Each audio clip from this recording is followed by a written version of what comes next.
Bonjour à tous et à toutes et bienvenue sur la chaîne Reflet de Lune, j'espère que vous allez bien. Merci pour votre présence aujourd'hui. On se retrouve pour le tirage de la nouvelle lune en bélier du 21 mars 2023 et pour le tirage prédictif de la période du lundi 20 au dimanche 26 mars pour le signe du Verseau. Alors, le tirage que je vous propose aujourd'hui, il est comme d'habitude centré autour des énergies de la lune. Donc là, il a pour but de vous aider, comme d'habitude, à faire le point sur votre chemin de vie dans le contexte de cette nouvelle lune en bélier. On a en plus des énergies d'équinoxe de printemps qui se rajoutent à toute l'histoire là. Alors je prends le Pagan Otherworld Sorrow pour aller regarder quels sont les messages, les enseignements de cette nouvelle lune. On va regarder en 5 cartes, 5 points différents. Je fais le tirage et je vous explique après ce que je vais regarder pour vous. 1, 2, 3, 4 et 5 ici pour vous les Verseaux. Alors, d'abord on va regarder ce que vous laissez derrière vous, ce que vous libérez. Alors, les amoureux, ça me plaît beaucoup parce que ici cette carte, elle vient non pas parler d'amour du tout. Elle vient parler d'indécision, de difficulté à se lancer, à faire un pas. Elle nous parle également de Mars en Gémeaux qui a perturbé. Alors ça vous apporte une belle énergie quand même, Mars au trigone de votre signe. Depuis un moment, on a cette énergie-là. Mais Mars en Gémeaux, de façon symbolique, c'est également les conflits, l'agressivité, les débats stériles. Et on le voit tout autour de nous, comment cette énergie de Mars en Gémeaux, elle a pu venir nous affecter, tant sur l'agressivité qu'on a pu ressentir envers soi, peut-être ressentir en soi également, c'est possible, par moment, on se sent irrité, on ne sait pas pourquoi. Et puis, Mars en Gémeaux, c'est l'hésitation, c'est aussi l'incapacité ou la difficulté à prendre des choix éclairés. En plus, on a quand même encore des énergies d'un carré de Mars à Neptune. La semaine dernière, je ne sais pas si vous vous rappelez, mais je vous avais également parlé du carré de Mars au Soleil et à Mercure qui faussait un peu les perceptions pour arriver à s'exprimer, pour arriver à penser, à ressentir et à agir de façon raisonnée, concrète. Ça faussait un petit peu la donne. Là, on va sortir de ces énergies-là. D'accord ? L'entrée du Soleil en Bélier permet de transformer les énergies, puis ça annonce aussi le fait que Mars va quitter le signe des Gémeaux, ça se passe cette semaine, ça se passe le samedi 25, donc fin de semaine, Mars rentre dans le signe du Cancer. Et donc on a ce long transit de Mars qui se conclut, qui se termine enfin. Donc je pense que c'est ça que vous libérez, que vous allez lâcher, tout ce sentiment d'indécision ou d'agressivité, de tout ce qui se passait au niveau intellectuel, tout ce qui pouvait peut-être vous perturber, vous ralentir, vous frustrer. D'accord ? Qu'est-ce qui s'éveille en vous par contre ? Alors ça, on va voir, c'est intéressant. Le 8 de denier. Le sentiment que vous pouvez agir concrètement. Vous n'êtes pas les seuls les Verseaux à avoir eu cette carte-là, à cet endroit-là. Le 8 de denier, c'est votre capacité à agir, à faire un bon usage en fait, un usage efficace de vos ressources, quel que soit le projet, ok ? Ici, on est sur des énergies du Soleil en Vierge. Ce sont des énergies qui vous indiquent que si vous œuvrez dans un sens, vous aurez des résultats dans la matière, des résultats concrets par rapport à votre engagement, ok ?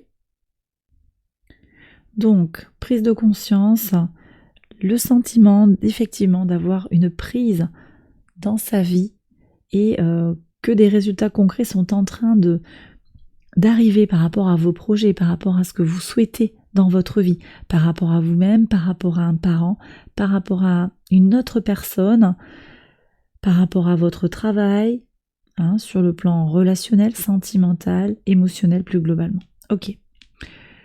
Quel est le défi pour vous sur la période ?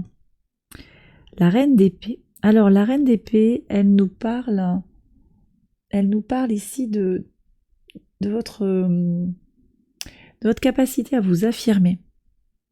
D'accord ? Pas facile, peut-être pour certains, de s'affirmer, de s'imposer.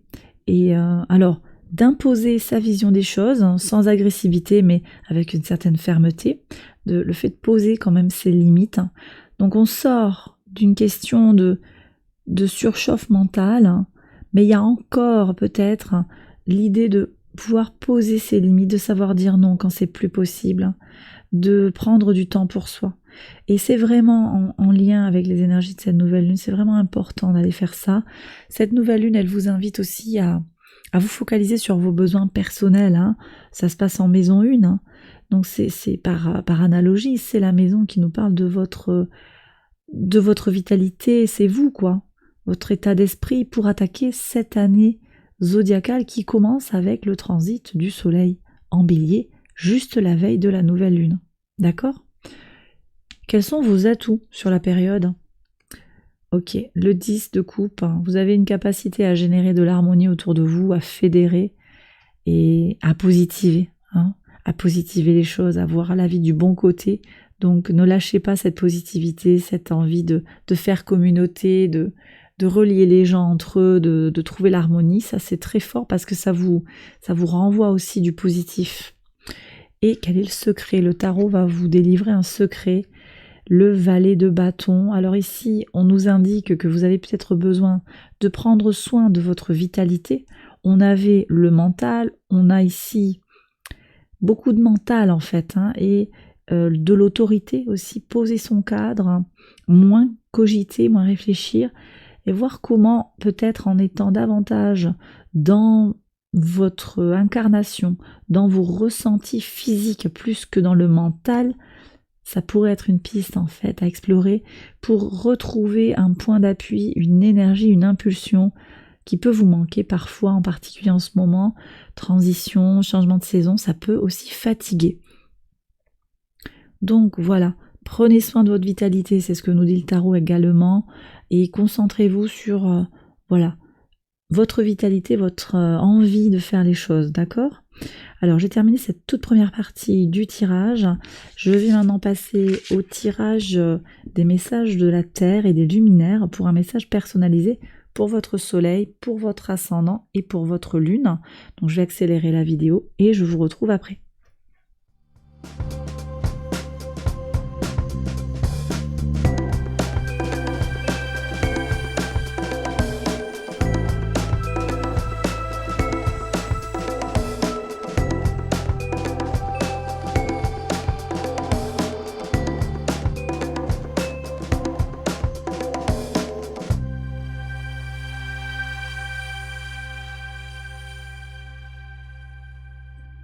Alors on y va, les Verseaux pour les interprétations.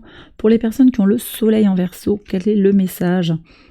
La sagesse, les principes et regarder les choses avec plus de hauteur, avoir une vue d'ensemble. Ok. Il y a quelque chose d'assez élevé ici, d'assez global et général, parce que vous voyez ici on est connecté sur des énergies très étendues. Je ne sais pas comment vous dire. Le lion, c'est une vision générale des choses, hein, par opposition par exemple à la Vierge qui va être beaucoup plus dans le détail. Là on est sur une globalisation, mais également ici Jupiter. Et le Sagittaire, c'est complètement aussi l'expansion, voir les choses en grand, voir les choses d'un peu plus haut. Alors ici, le message, c'est aussi ayez la sagesse de voir les choses un peu plus de loin, d'un peu plus loin, avec un peu de recul, une prise de perspective. En particulier sur le plan des valeurs, parce que vous voyez ici les principes, ça me renvoie aux valeurs. On est complètement sur des énergies de la maison 9. La spiritualité, mais plus précisément vos principes, c'est-à-dire vos valeurs. Ok, donc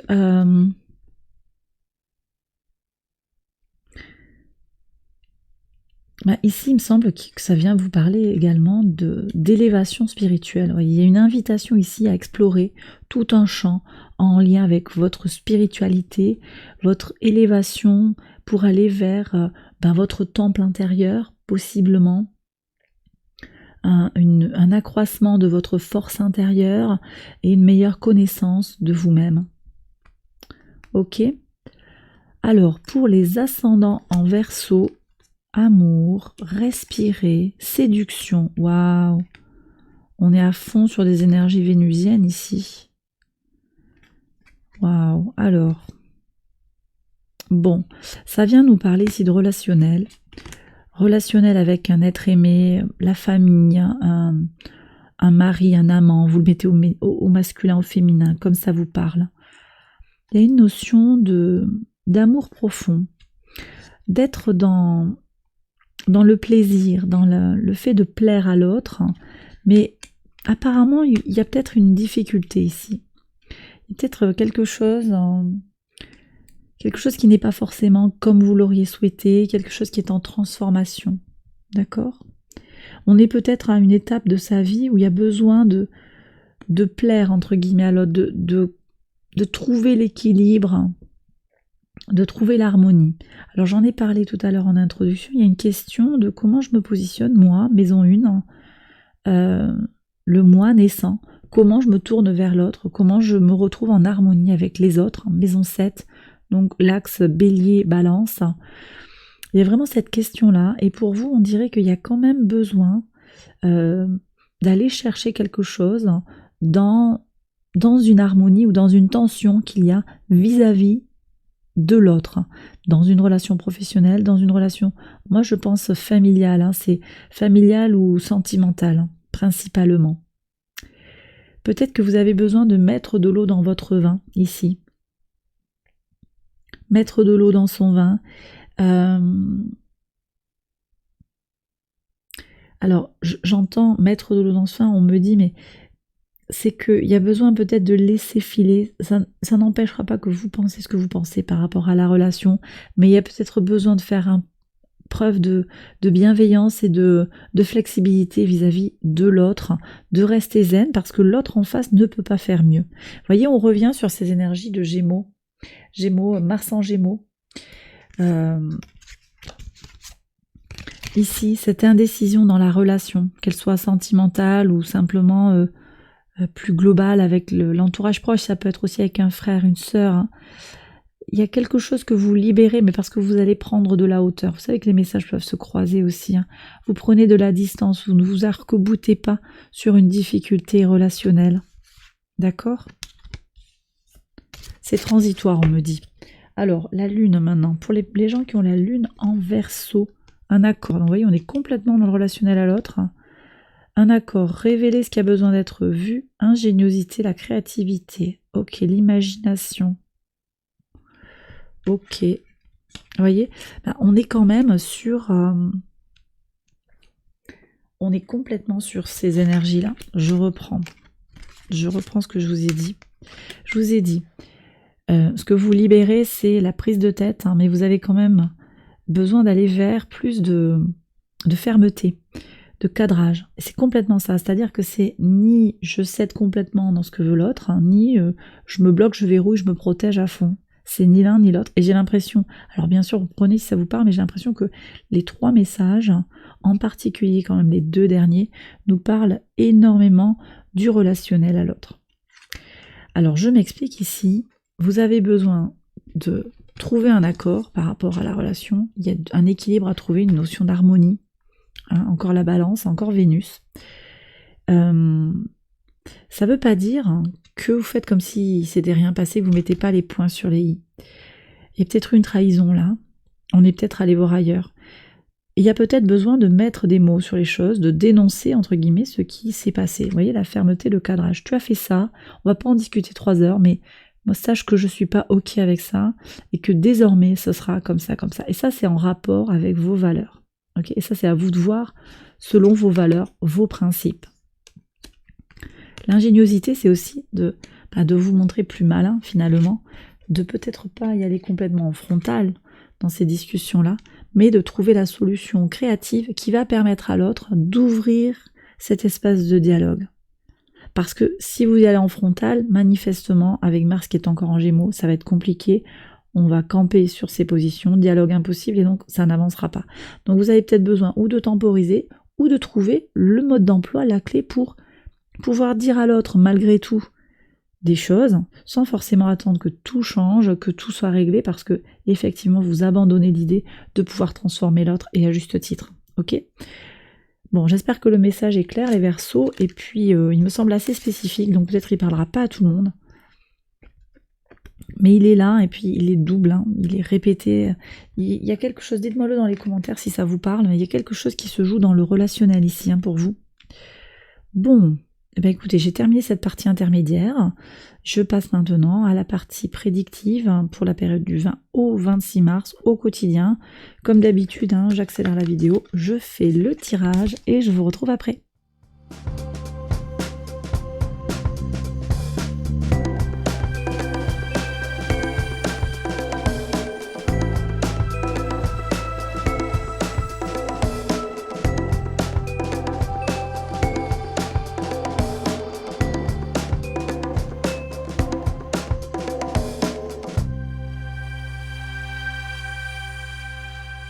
Alors, on regarde les messages pour vous, les Verseaux, sur le lundi 20. Alors, le lundi 20, voyez, vous prenez une distance émotionnelle, hein, c'est ce qu'on a retrouvé dans les messages de la Terre, hein, messages de la Terre et des luminaires.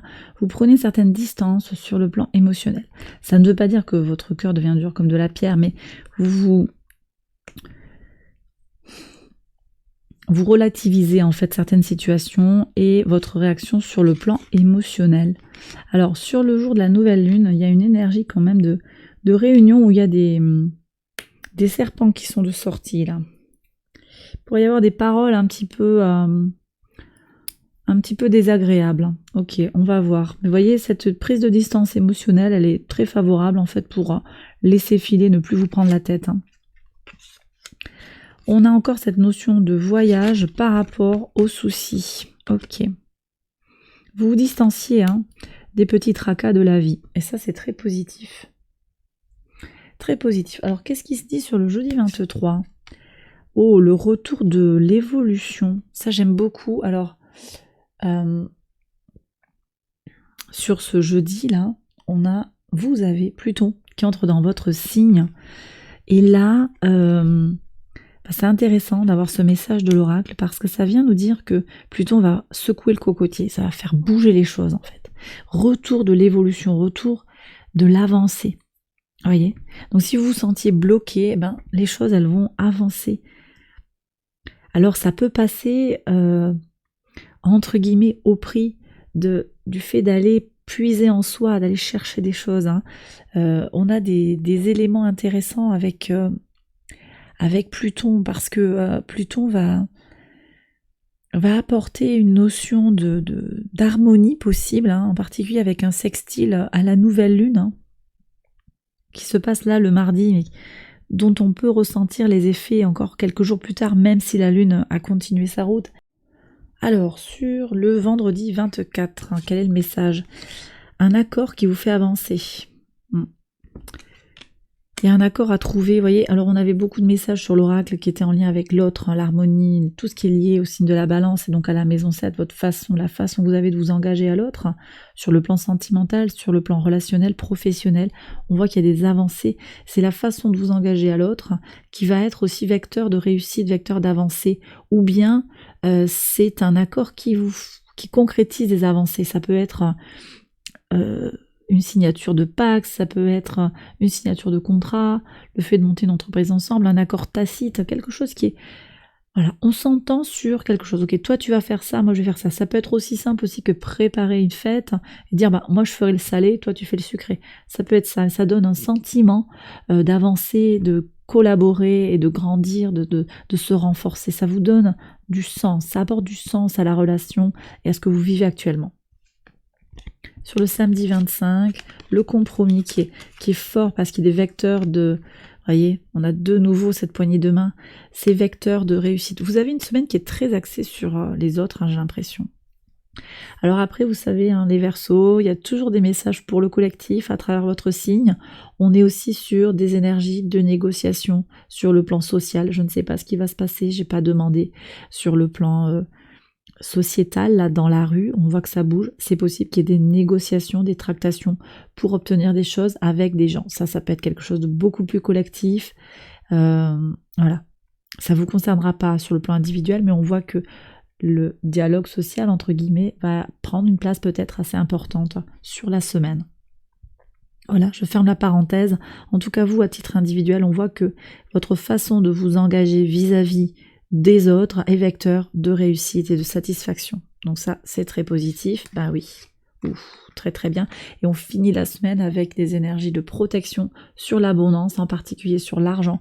Vous pourriez avoir une entrée d'argent qui provient d'une communauté ou de cet accord que vous trouvez, un contrat d'embauche pour trouver des revenus, un job qui va vous rapporter des ressources matérielles ou bien simplement l'abondance, une famille réunie. Vous voyez, je vous disais tout à l'heure, tu fais le salé, moi je fais le sucré. On se retrouve, il y a une réunion de famille ici où toute la tribu est ensemble. Ça va vraiment être fort et protecteur et vecteur d'harmonie et d'épanouissement pour tous, pour vous, mais également pour les membres de la communauté. Et bien voilà les Verseaux, j'ai terminé votre tirage, j'espère qu'il vous a éclairé, qu'il vous a guidé. Je vous invite à liker la vidéo, bien sûr, à vous abonner. Si vous ne l'avez pas encore fait, je vous embrasse bien fort et je vous souhaite une excellente semaine. Je vous retrouve très vite pour une prochaine vidéo. Bye bye.